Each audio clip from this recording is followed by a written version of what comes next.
We're at the home of the Gilliland family here on Blackchaff Road in Waxahachie.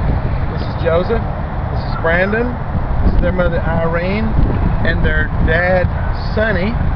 And they have just been, or their home has been victimized by the gigantic storm that we had last night, Monday night, April the 11th. Guys, Joseph, what did you think? I thought my window was great because all the hail was hitting.